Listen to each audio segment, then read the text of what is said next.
છોટાઉદેપુર જિલ્લાના સંખેડા ખાતે ભારતીય જનતા પાર્ટીનો ભવ્ય સહકારિતા સ્નેહ મિલન કાર્યક્રમ યોજાયો. બહાદરપુર એપીએમસી ગ્રાઉન્ડ ખાતે આયોજિત આ કાર્યક્રમમાં હજારો કાર્યકરોનો ઉત્સાહ જોવા મળ્યો હતો. કાર્યક્રમમાં સાંસદ જશુભાઈ રાઠવા, ધારાસભ્યો અભયસિંહ તડવી, રાજેન્દ્રસિંહ રાઠવા અને જયંતિભાઈ રાઠવા સહિત વરિષ્ઠ આગેવાનોએ હાજરી આપી હતી.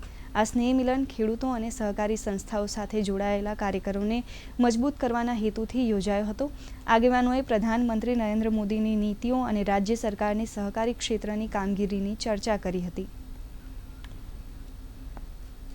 एपीएमसी मुकामे सहकारिता सेल द्वारा आत्मनिर्भर भारत अंतर्गत एक स्नेह मिलन सम्मेलन योजવામાં આવ્યું.